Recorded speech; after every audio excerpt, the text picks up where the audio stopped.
You will never look at history the same way once you take this class. This class is going to blow your mind. I guarantee it.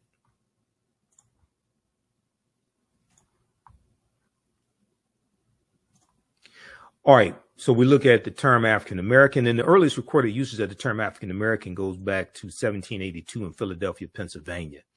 I talk about the pyramid principle, okay? Because when I teach with two of my teachers, Dr. Leonard Jeffries and Professor Teach, they talk about the pyramid principle, and I use this in a lot of my lectures. And the reason why is it helps us get a better understanding of how to use the history and culture. Okay, it's more than just speaking African languages, wearing African clothing, playing djembe drums, eating African food, things like this, right? So here's a picture of the pyramid of Khafre at Giza, and a pyramid has three sides. At the foundation of the pyramid is African history and culture. Okay. It's African history and culture that gives us our foundation.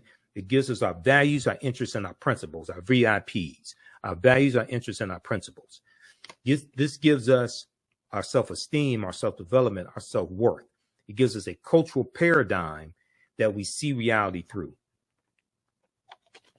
In our history and culture, especially our history, teaches us about our accomplishments, our achievements, who we've been, where we've been, okay? Now, a people's history and culture teaches them how to deal with the problems of the past in the present and the future to meet the needs of the community. Now, it's that history and culture, that foundation, that influence our economic empowerment. It influences how we engage in economics, our understanding of economics, and what we do with our economics, what we do with our money.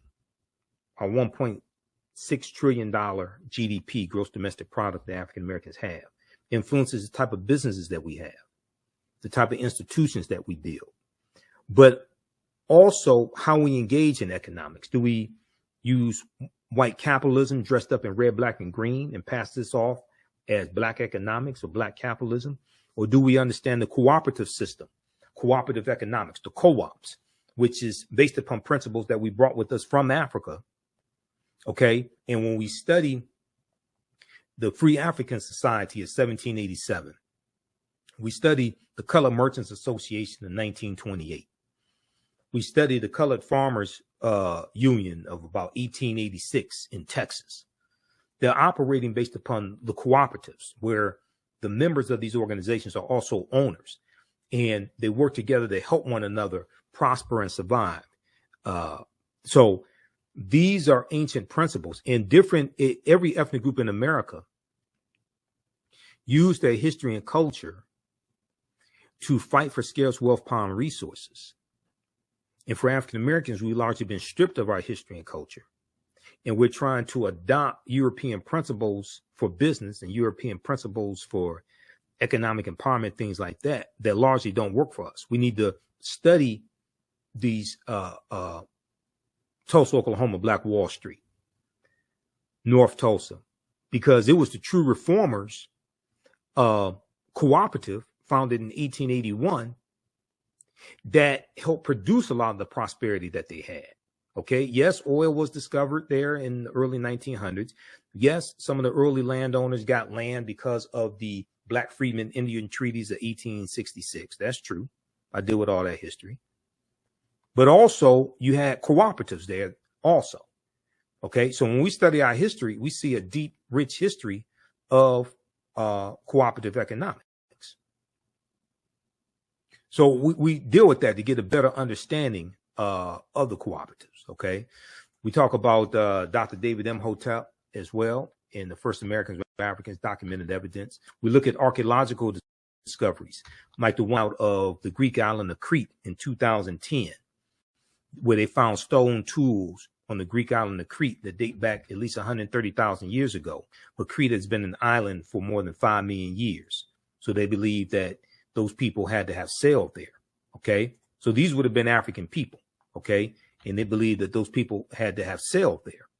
All right, which puts now scholars like Runoko Rashidi and Dr. Charles Finch, they've been telling us for years that modern man is 300,000 years old as opposed to 75,000 to 100,000 years old. So we know at least 130,000 years of our history has been stolen.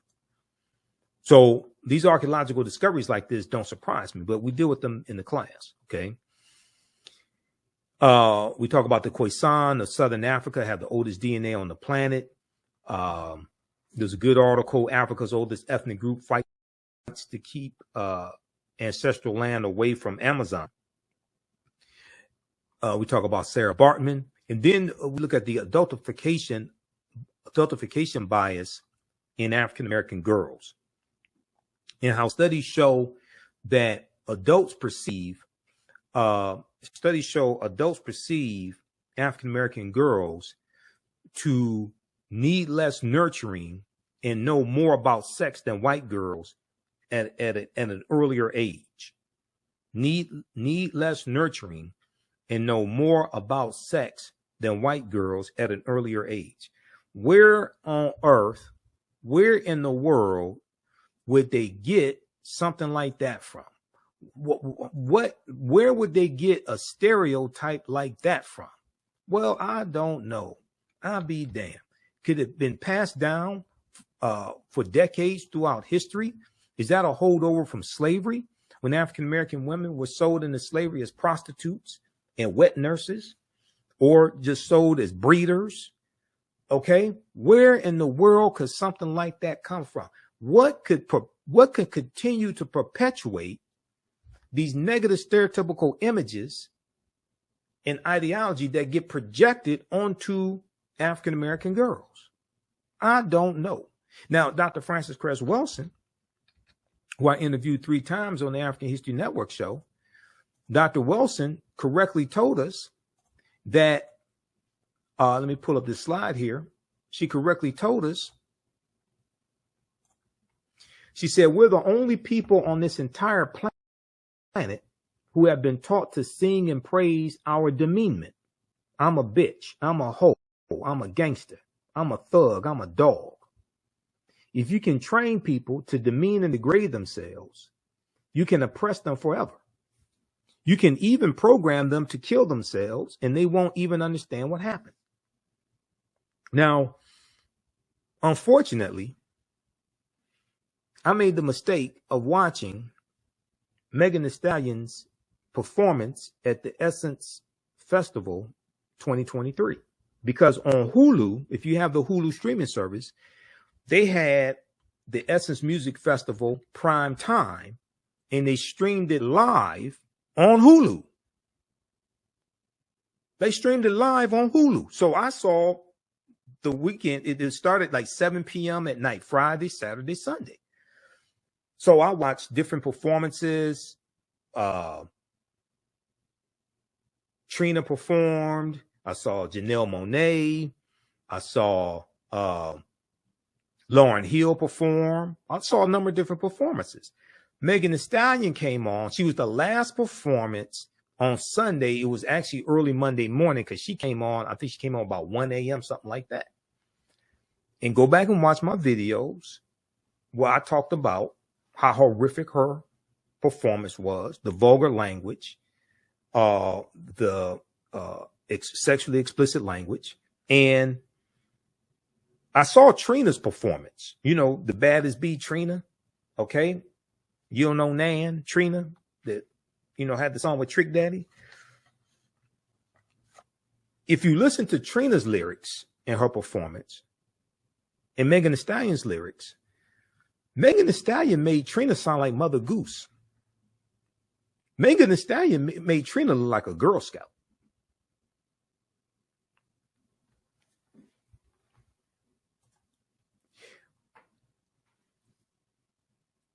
We think we're progressing in this area of the music. No, we're not. We're regressing. And the music is being weaponized against us. And too many of us don't understand history enough to understand the warfare that is being waged against us through the media, through the music. If you want to destroy a nation, you do it through the music, because the music hits the youth first. And they're least equipped to be able to fight back against it, to understand what's going on.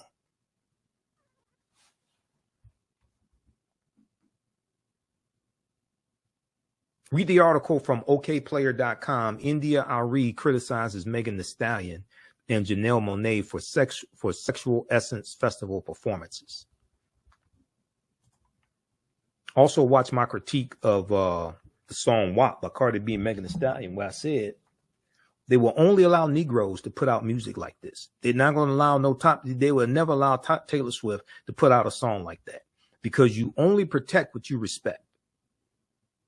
You only protect what you respect. They will never allow a top white female artist to put out sexually explicit lyrics like that, because they know it will bring about the mistreatment of white girls and white women. Now, yes, is there some mistreatment of white girls and white women? Yeah, ain't nothing like black women, nothing like the mistreatment of black girls. And they know if you put out music like that, it justifies the mistreatment. That's why they only allow us to do that. I had somebody say, oh, but Madonna had lyrics. Yeah, show me lyrics from Madonna as sexually explicit as what? From Cardi B and Megan Thee Stallion. They got 60 million views over the first weekend that the video was released and uploaded to Cardi B's YouTube channel. He got 13 million views the first day. It was released on a Friday. That weekend, it got 60 million views. Show me something equivalent that white people are doing, sexually explicit like that, that blows up on social media like that. They don't do that, because you only protect what you respect. They allow Negroes to do that because that's how they expect us to act, because that's how we've been programmed.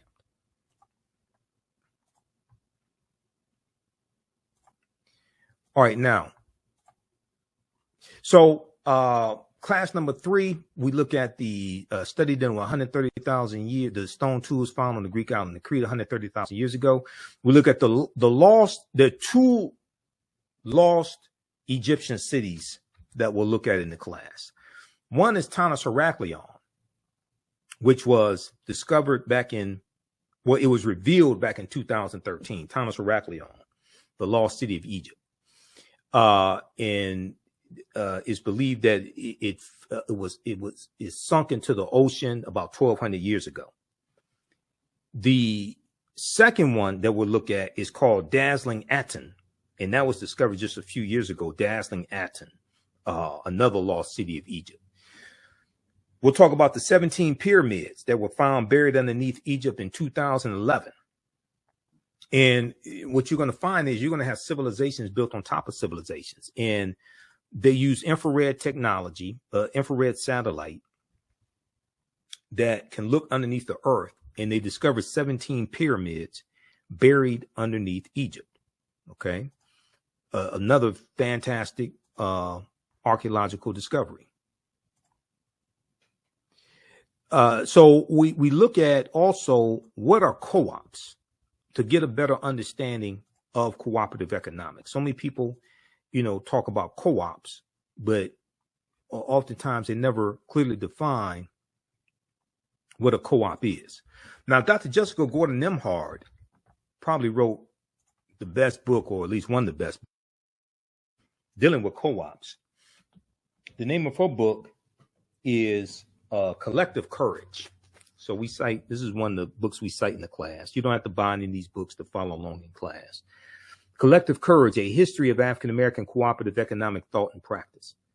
And I interviewed Dr. Jessica Gordon-Nimhard back in 2014 because she was speaking here in Detroit. I interviewed her, and in the book, she gives example after example of example throughout our history of us using co-ops. And this is a part of history that is not talked about a lot. But what are co-ops? The Black cooperative movement has always been parallel to the Black liberation and civil rights movement. We've mostly heard about the political side of the movement, but you can't name a major Black political leader that didn't point to cooperatives as a pathway to freedom. There's a good article, and this is this article right here probably, I think, was when I first found out about Dr. Jessica Gordon Nembhard, before I did the interview with her. It's called Stop Saying Black People Don't Support Each Other Economically. This is from news1.com, June 30th, 2014. Okay.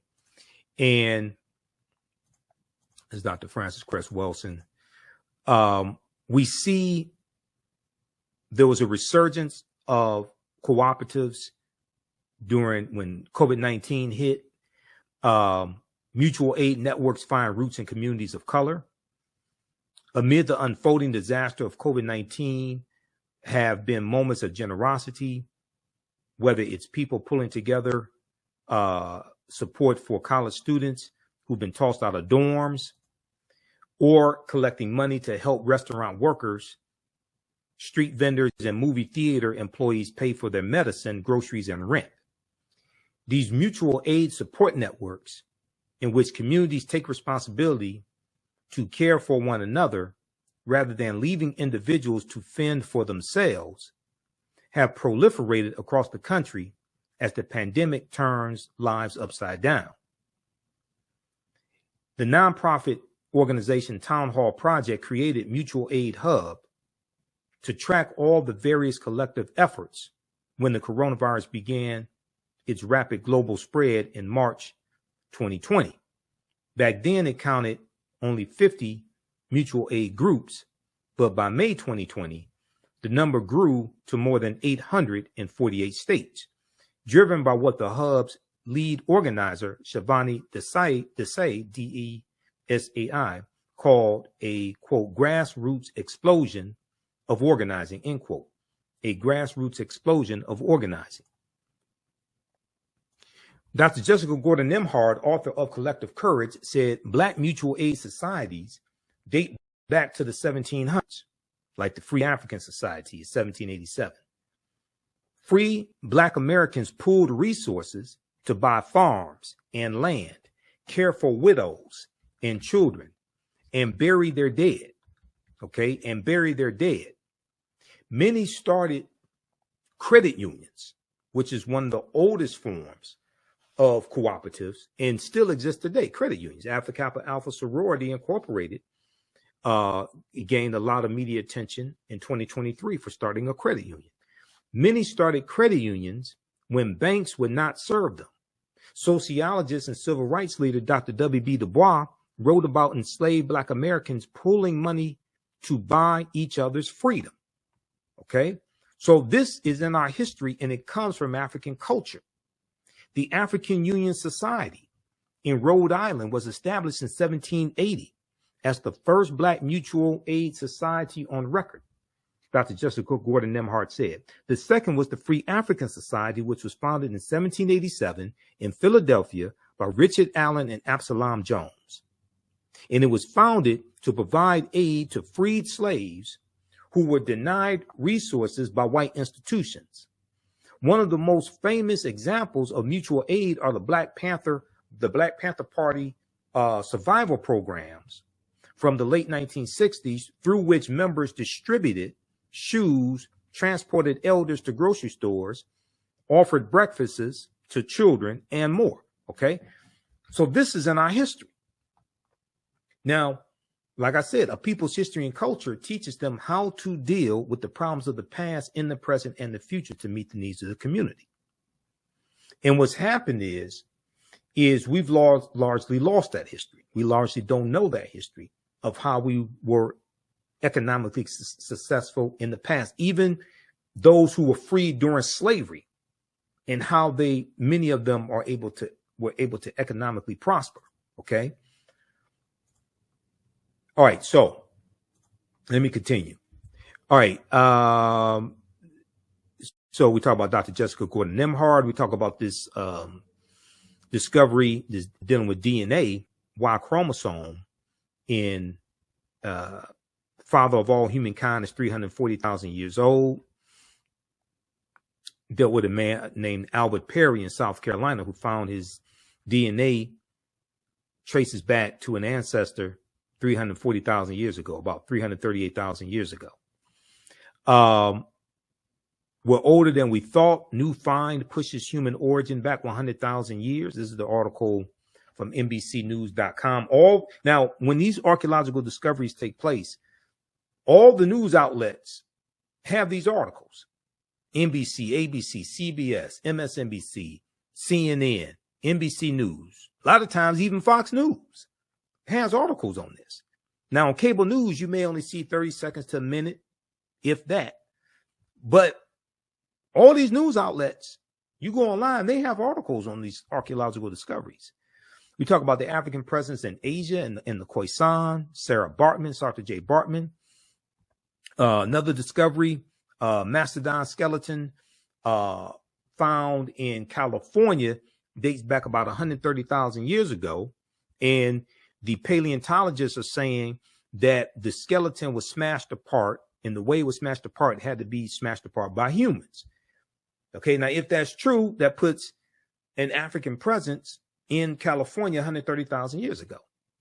Okay, so we talk about the native Africans, the Negritos, who were the first inhabitants of the Philippines, why the endangered African tribesmen in India shot dead an American missionary with an arrow. All right, that deals with the Sentinelese in the Andaman Islands, the Sentinelese. Okay, this is a remote group of Africans in the Andaman Islands. We look at an article that Dr. Runoko Rashidi wrote, Before Enslavement, Africans, Ancient Diaspora. He wrote this article for AtlantaBlackStar.com. I interviewed Runoko 6 times. So I share an excerpt of an interview I did with Runoko. I think it may have been my last interview with him, because we were trying to set up another interview before he passed away. Inside Egypt's 3,000-year-old lost golden city. That's the other lost golden city of Egypt that lost city of Egypt we look at. The documentary, Global Assignment, the documentary on Runoko Rashidi, Tony Browder is involved in that. So that has just been released. So that's showing in different cities. Follow Tony Browder on Facebook for more information on that. And then we talk about the judgment scene coming out of ancient Kemet as well, where we see the balance of the scales and the scales of Ma'at by Enpu or Anubis, the jackal-headed deity. We look at an excerpt from The First Americans Were Africans, documented evidence dealing with the Olmec heads in Mexico and the Mandinka Egyptian Olmec connection. There's an excerpt from the Rock Newman show, Black Egyptians Entered America 2,500 years ago. It was an interview he did with Tony Browder. And we deal with, way before Columbus, ancient Malayans from Mali sailed to the Americas. That was in 1311 AD. That was the year before Mansa Musa becomes emperor of the Mali Empire, which was 1312 AD. Okay. So we go through and we look at a timeline of history. We go through and look at these articles that deal with some ancient history to get a better understanding of how all this history evolves. We look at some ancient African civilizations. We talk about Kemet, Egypt, Nubia, Zimbabwe. We go through and look at this history. Okay. Ancient Nubia, founded around 4,500 BCE, which is the mother of Kemet, mother of Egypt, the first monarchy in recorded history. We talk about a little bit about the Kandakis and Amana Shikito, Queen Amana Shikito. Egypt on the Tony Browder is a fantastic book, and we spend some time looking at that as well. Egypt on the Potomac, because Egypt on the Potomac deals with how the layout of Washington, D.C. is based upon the layout of ancient Kemet, ancient Egypt. All right. And many of the founding fathers referred to Washington, D.C. as Egypt of the West. Okay. Egypt of the West. So when we look at the Washington Monument, that's 555 feet tall. The Washington Monument is a copy It was actually a ancient African symbol of resurrection called a Tekken, coming from the story of Sara Baartman and Heru, who the Greeks called Osiris, Isis, and Horus. And there were about 1,200 Tekkenu all throughout ancient Kemet, ancient Egypt. Okay. Today, they're less than 12 today. Today, they're less than 12. So we see a picture here of a Tekkenu, or a Tekken for singular, Tekkenu for plural. We see this here in Egypt. And we see that they've been taken to other cities around the world. Tekkenu from ancient Egypt, taken to cities around the world. London, England, New York City, Paris, France, as we see the ones here. There's a good article from face-to-faceafrica.com called Cleopatra's Needle, How 3 Ancient Egyptian Obelisks Ended Up in New York City, London, England, and Paris, France.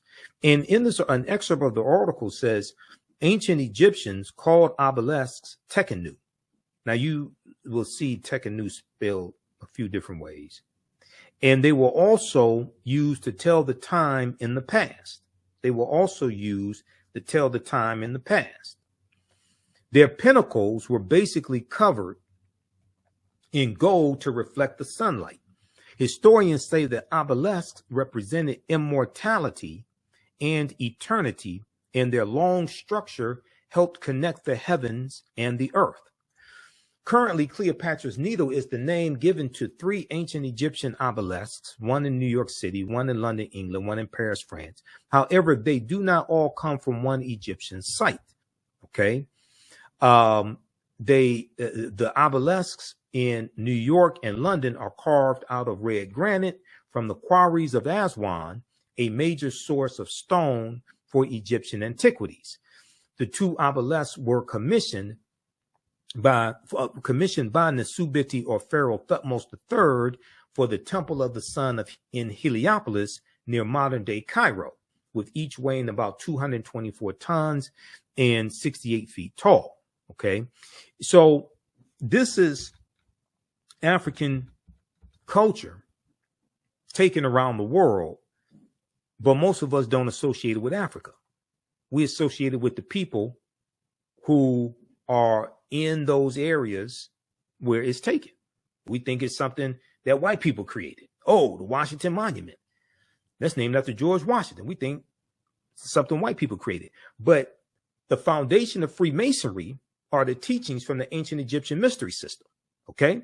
Now, here's a famous statue of Sara Baartman and Heru, who the Greeks called Osiris, Isis, and Horus. Asar, the father, is in the middle. And in the class we deal with, Heru being born of a virgin birth on December 25th. And where a lot of this stuff comes from. Okay? So that gets recycled and reinterpreted through various people's cultures over thousands and thousands of years. There are approximately 1,200 Tekkenu or obelisks built in ancient Kemet, but only about a dozen are found today, or less than a dozen are found today in Egypt. Many of the Tekkenu removed from Egypt are now in Istanbul, Turkey, London, England, Paris, France, Berlin, Germany, New York City, Rome, Italy, Vatican City, and elsewhere throughout the world. The Tekkenu are now called obelisks by their new owners, and few know their origin or that they symbolize the resurrection of the African king Asar. Now, this is from page 17 of Egypt on the Potomac by Tony Browder. Tony's a friend of mine. I just interviewed Tony. That was March of 2023. We talked about the importance of Nile Valley civilization history. Okay.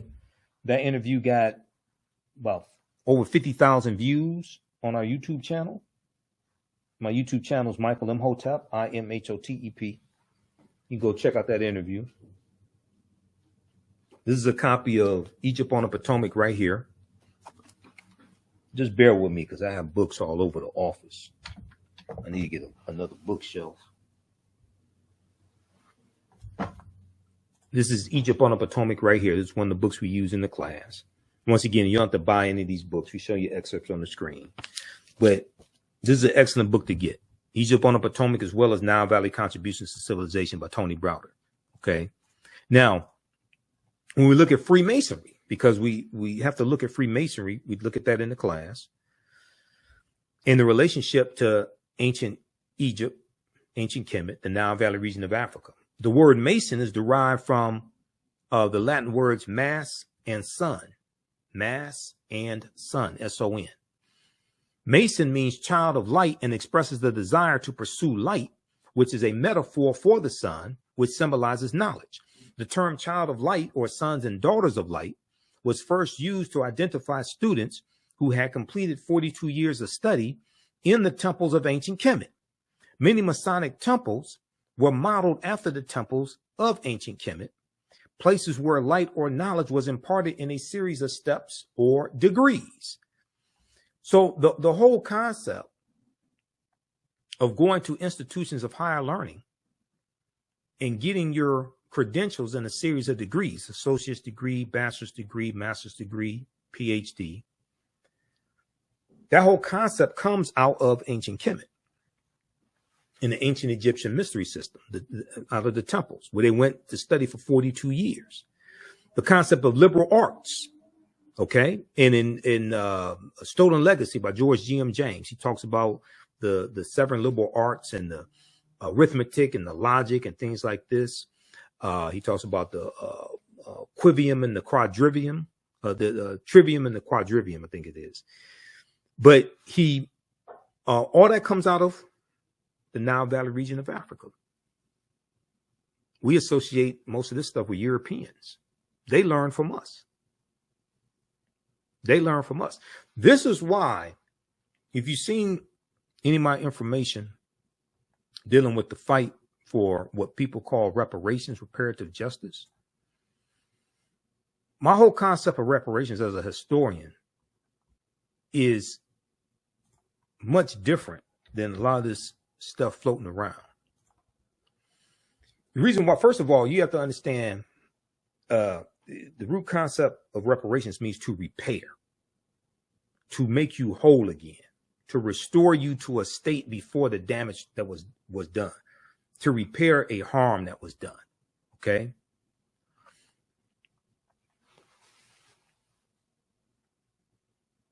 If we're talking about repairing the damage done to African Americans, you first have to analyze who African people were and what African people had before they were put into an institution of slavery that largely stripped us of our history, culture, language, spiritual systems, folklore, mores, family ties, nationality, okay? Cosmology. Cosmology deals with the understanding of the universe as an orderly system. Cosmogony deals with the understanding of the origins of the universe, and that's based upon people's culture.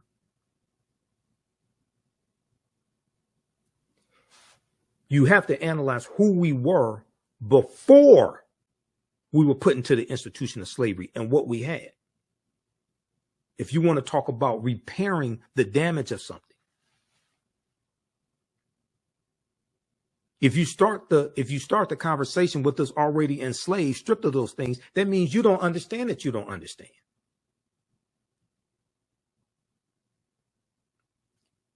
This is why trying to equate reparations with cash payments only, and you think you can repair that damage with just cash payments, and you're going to give a people who've been stripped, who most of us still hold the last names of our former slave masters and have been taught to hate ourselves, who have been psychologically damaged. If we all got $1 million a day, white people will have it all back by this time next week. And you haven't repaired the damage because you haven't properly assess the harm that was done because you don't understand the history. Very few people want to be honest enough and say this. I don't give a damn. I'll tell you the truth. I'm not trying to raise money for the next reparations conference. I'm going to tell you the truth. Secondly, you have to understand the history of the laws and policies put in place that inflicted the harm in the first place. This is why the California Reparations Task Force, the final report that came out June 29, 2023, is so important. That 1,000-page report that lays out 12 harms, okay, and lays out 115 policy recommendations. This is why that's so important, because they are looking at fairly analyzing the damage that was done, okay, and they're talking about remedies for the damage that was done. This goes way beyond cash payments. People operate based on people haven't, I can listen to people tell they haven't done the research.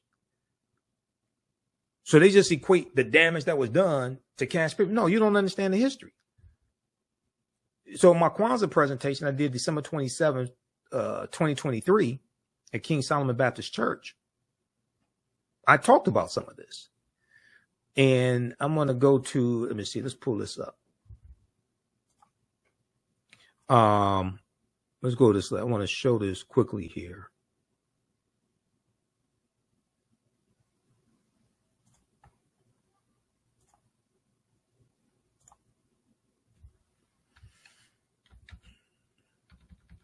Because most people haven't read the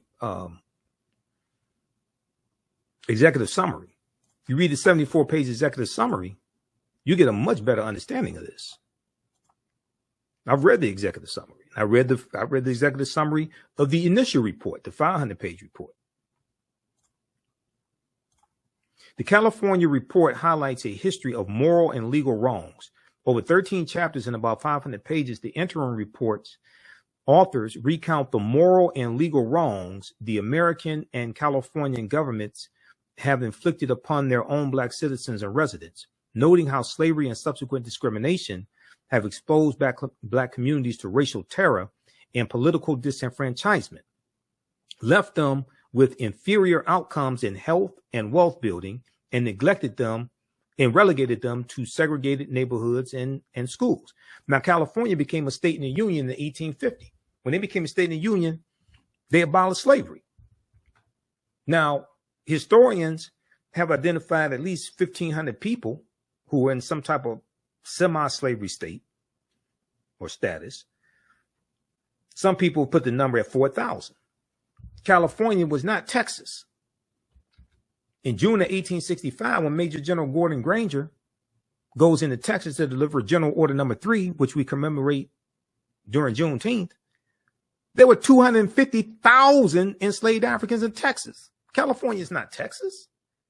California's history is totally different than Texas. But the reparations reactionaries haven't studied the history. So they think California is the same as Texas and Mississippi, Alabama. No. But California does have a deep history of racism. Okay, racism, segregation, redlining, housing discrimination, political disenfranchisement, etc. So they lay out 12 harms here in their final report. Well, in the interim report and the final report. 1, enslavement. 2, racial terror. 3, political disenfranchisement. 4, housing segregation. 5, separate and unequal education. 6, racism in environment and infrastructure. Okay. 7, pathologizing the Black family. 8, control over creative, cultural, and intellectual life. That deals with our royalties being stolen from us in like the music industry. Okay. That's what that's talking about. 9, stolen labor and hindered opportunity. 10, an unjust legal system. 11, mental and physical harm and neglect. 12, the racial wealth gap. So then they go through and they show how laws and policies at the federal level harmed African Americans across the country, and then specifically how laws and policies, similar laws and policies in the state of California harmed African Americans. So their 115 policy recommendations are designed to repair that damage, or at least begin to repair that damage. That's the result of the 12 harms. That's the result of laws and policies.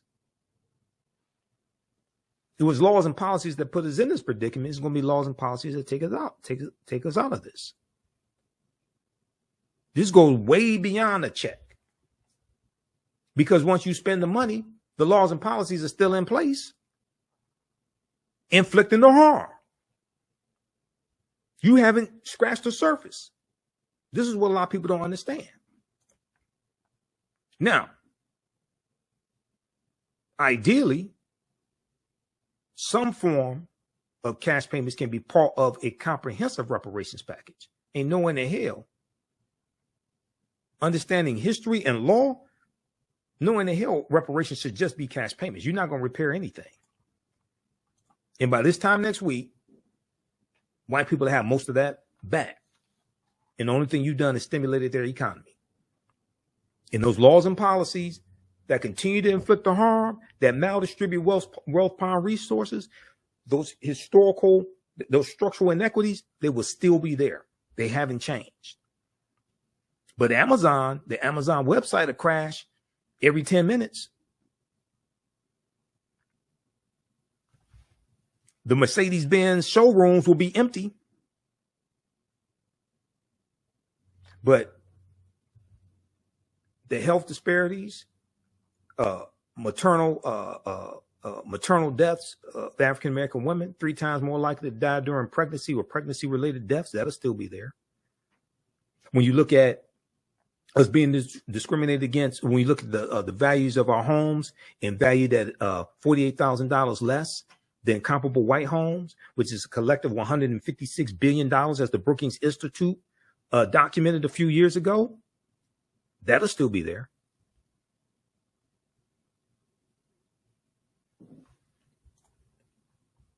So we have to understand comprehensive reparations, but first you have to analyze, you have to study the history of what happened. And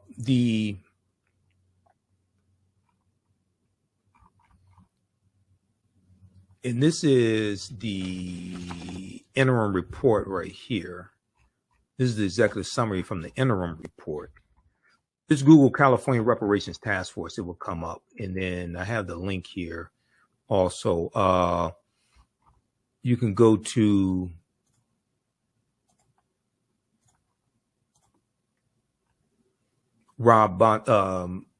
oag.ca.gov, Office of Attorney General, oag.ca.gov. That's Rob Bonta in California. Just search for the California Reparations Report, because they have the final report right here.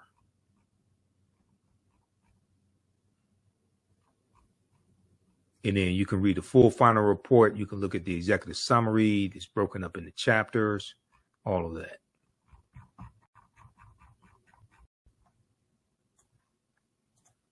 Okay, give us a thumbs up, give us a like, give us a heart on this broadcast.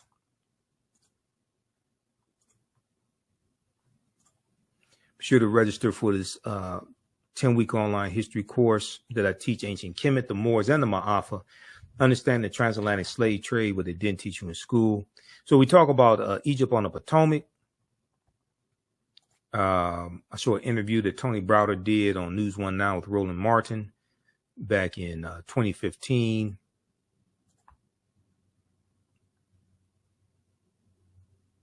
We talk about Abubakar II coming to the Americas also in 1311. Let's see.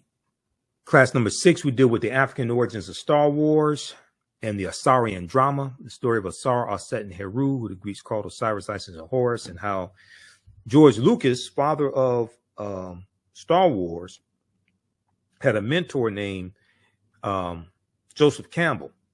And Joseph Campbell wrote a book called The Power of Myths, or The Power of Myth. And Joseph Campbell taught him about all these myths. One of those myths was about Osir, Aset, and Heru. We look at excerpts from Nile Valley Contributions to Civilization by Tony Browder and deal with the story of Asar, Aset, Heru, and the virgin birth. Heru being born on December 25th to the virgin Aset. We talk about Benjamin Banneker as well and the surveying of Washington, D.C., the Dogon tribe of Mali and Burkina Faso, who discovered the invisible star centuries before Galileo invented the telescope. And they talked about the Sirius A and Sirius B star systems. We look at an excerpt of an interview I did with Professor Kaba Hiawatha Khamenei dealing with the African origins of Star Wars and the Assyrian drama. Talks some about Queen Tia, the 18th dynasty, the wife of Imhotep III, mother of Akhenaten and grandmother of Pharaoh, or in the Subiti, King Tutankhamun. The relationship between Memphis, Tennessee, and Memphis, Egypt. Talk about the Druids in Ireland and how the Druids were practicing a watered-down version of the teachings from ancient Kemet, from ancient Egypt. And the Druids being killed by a British slave named Patrick, who became canonized as a saint.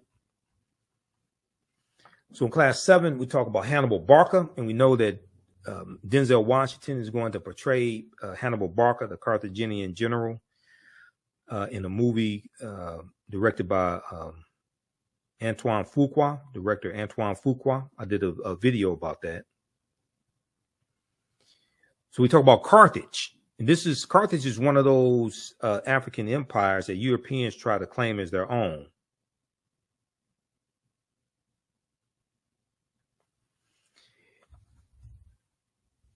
So, and we do a Hannibal Barca, Publius Cornelius Scipio, and the Battle of Zama 202 BC. We talk about the Battle of Cannae 216 BC, one of the greatest military victories in history, where Hannibal defeats the Roman army. The Roman army has about 80,000 men. Hannibal has 50,000. He's one of the greatest military strategists in history. And we deal with why Africa was not named after Publius Cornelius Scipio, because he takes the surname Africanus, and Africanus is Latin, means belonging to Africa. He takes the surname Africanus after he defeats Hannibal Barca at the Battle of Zama in 202 BC. So once again, we have that whole history backwards. We look at the relationship between the teachings coming out of the Nile Valley region of Africa and the development of European secret societies. We look at Joie de Piet, Black Pete, who was a Moor and was the sidekick to Sinterklaas, Saint Nicholas. And this is the precursor to Santa Claus. This is the precursor to Santa Claus. This is where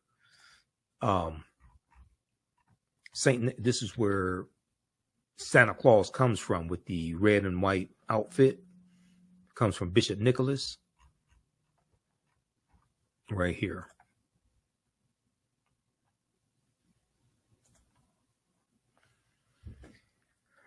So there's a whole backstory to this myth also.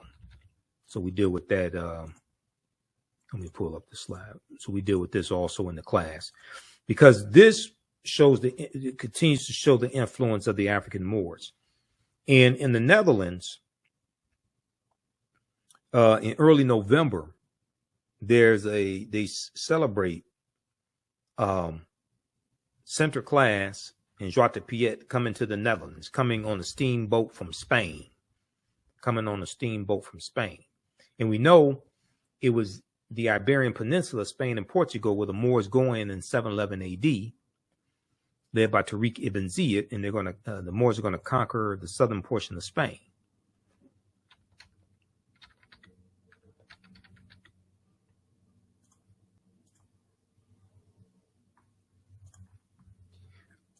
All right, so let's go back to the course outline. So we look at what is a patron saint and what is the relationship between patron saints in Christianity and the Neteru in ancient Kemet, ancient Egypt. Queen Charlotte Sophia, who was of African Moorish ancestry on her mother's side. And she was the wife of King George III, who was the King of England during the American Revolutionary War. This is who the 13 colonies are revolting against. 1775 to 1783, the American Revolutionary War. We look at who were the Moors and look at some of the history of the Moors in Europe. Tariq ibn Ziyad invading Europe, invading the Iberian Peninsula, 711 AD. We look at Saint Maurice as well, who was a Moor and the patron saint of Germany. Why are African Moors heads on the national flags of Corsica and Sardinia? This is some more information showing the history of the Moors and the presence of the Moors in Europe. These African Moors heads, because the Moors were there in Corsica and Sardinia, and it took a monumental effort to defeat them. So they're right on the national flags of these island nations.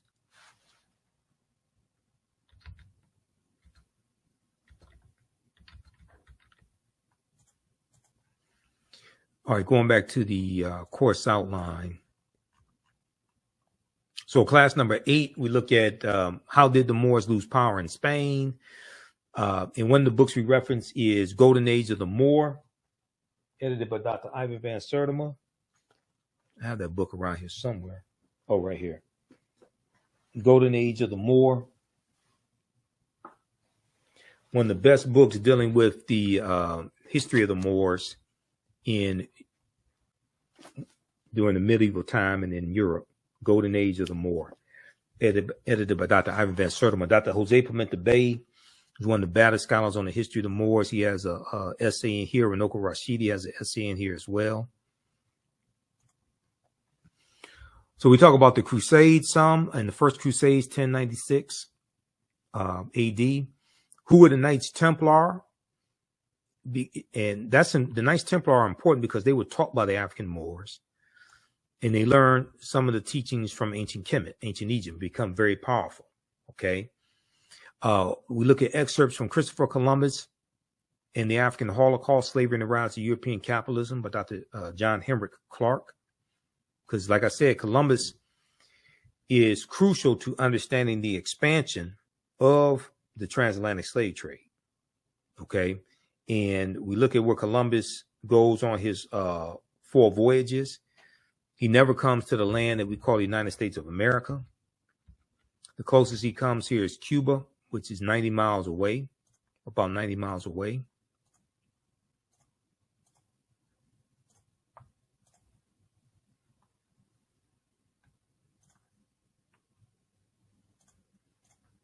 If we look at this here, let's look at this here. Where's Columbus? That's the wrong one.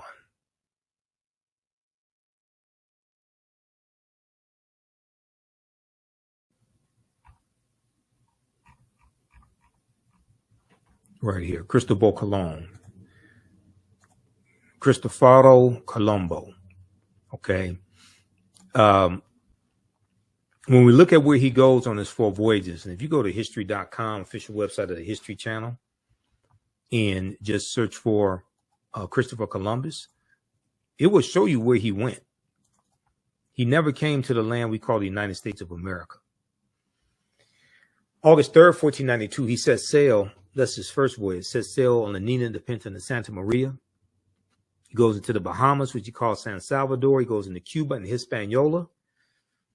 We know the western third of Hispaniola is where the island of Haiti is, but all that was a Spanish colony first. And in 1697, the French are going to take over the western third of the island of Hispaniola, and they're going to name it Saint Dominique. But those Africans are going to have a revolt, okay, and call it Haiti, which we call Haiti. Second voyage, September 1493, goes into the West Indies and Boricuan, Puerto Rico, which we call Puerto Rico today. It goes into Jamaica, 1494, conquers all that territory. Third voyage, May 1498, Trinidad and Venezuelan mainland, South America. Fourth voyage, May 1504. He goes into Panama and Honduras in Central America, conquers all that territory. They're going to set up plantations, especially sugarcane plantations. Early, about 1501, 1502, they start taking Africans into those territories and enslaving them. So this is a deep history. And your understanding of politics is directly related to your understanding of history. So when you start getting to this history, especially looking at Spain, things like this, and what Spain conquered, then you start getting a better understanding of what's going on today. Especially in the second class that I teach, that deals with history from 1800 to 1968.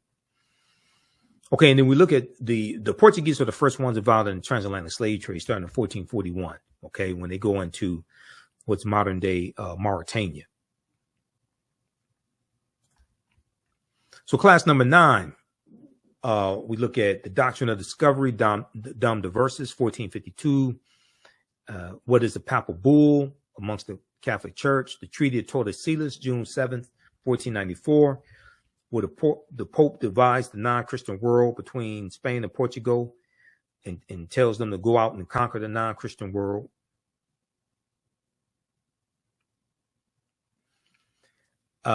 We look at the Spain begins to take African slaves into the Caribbean islands around 1502. King Charles V and the Asiento de Negros. Okay, King Charles V and the Asiento de Negros of 1518, because you can't understand the expansion of the transatlantic slave trade without understanding the Asiento. And oftentimes people talk about the transatlantic slave trade and don't mention the Asiento. Okay, that's Spain. And this was a license that the Spanish crown gave to slave traders to supply Spanish colonies with enslaved African people. What was the middle? We look at what was the middle passage of the transatlantic slave trade to get a better understanding of that. And there was an essay that Dr. Maleficenti Asante wrote in 2010, rebuking and refuting Dr. Henry Louis Skip the Truth Gates, as one of my teachers, Dr. Leonard Jeffrey, calls him, because oftentimes he skips over the truth. Dr. Henry Louis Gates Jr. And it deals with Gates is wrong about the African involvement in the slave trade, because Gates wrote this op-ed for the New York Times in 2010 called Ending the Slavery Blame Game. And he makes the false argument that Africans were as equally culpable for the transatlantic slave trade as Europeans, which is totally false. That's a lack of understanding of history. So this is an excellent article by Dr. Maleficenti Asante, who coined the term Afrocentricity back in the 1980s. We look at the role of insurance that insurance companies played in slavery. When did the first African come to America that we know of by name? That was probably Juan Garrido in 1513 in Florida. Comes into Florida with the Spanish conquistador Juan Ponce de Leon. Bacon's Rebellion of 1675-1676 in Virginia, and how it planted the seeds of race-based slavery, but also planted the seeds of racism that we still see evident today. To understand what's going on today, you have to understand Bacon's Rebellion. You understand Bacon's Rebellion and those that group of about 500 rebels who were being exploited on the tobacco plantations in Virginia, and how they unite. You have enslaved Africans, free African Americans, white indentured servants, poor whites, and they realized that they were all being exploited by the same people. Okay, and they had a rebellion, and in December of 1675, they burned down the town of Jamestown, Virginia. December 1675, they burned down the town of Jamestown, Virginia. Okay, now I don't know if this was the inspiration for the song, the roof is on fire. We don't need no water. You know, but it very well could have been. And there's a good article from Britannica.com, the history of the idea of race, the history of the idea of race.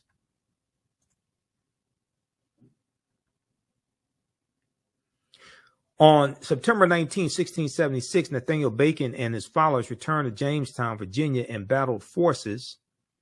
Let me see, that was September. It was in December 1675 where they burned down the town of Jamestown, Virginia. But this is a deep history here.